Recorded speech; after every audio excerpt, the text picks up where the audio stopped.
আমরা যখন যুদ্ধ শব্দটা শুনি তখন মানুষের কথাই ভাবি, কিন্তু প্রকৃতির রাজ্যেও কি এমন কিছু ঘটে যেখানে প্রাণীরা একে অপরের মুখোমুখি হয়? হ্যাঁ, ঘটে, তবে মানুষের যুদ্ধের মতো ধ্বংসাত্মক নয়। পশুদের লড়াই বেশিরভাগই টিকে থাকার জন্য, খাবার, বাসস্থান বা সঙ্গীর জন্য। এটা শুধু শক্তির খেলা নয়, বুদ্ধির খেলাও বটে।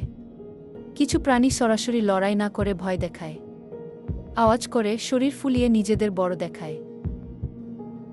আবার অনেকে অদ্ভুত সব কৌশল ব্যবহার করে, যেমন কিছু পাখি না লড়েই শুধু পালক ফুলিয়ে বা নাচ দেখিয়ে প্রতিদ্বন্দ্বীকে হার মানায়। আশ্চর্যজনকভাবে এই লড়াইয়েরও কিছু অলিখিত নিয়ম আছে।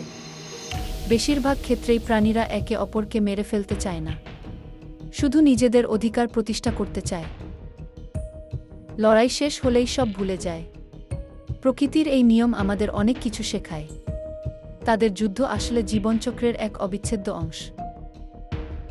তাই পরের বার যখন কোনো প্রাণীর লড়াই দেখবেন, ভাববেন এটা শুধু মারামারি নয়, এটা প্রকৃতির এক জটিল খেলা, টিকে থাকার এক অবিশ্বাস্য গল্প।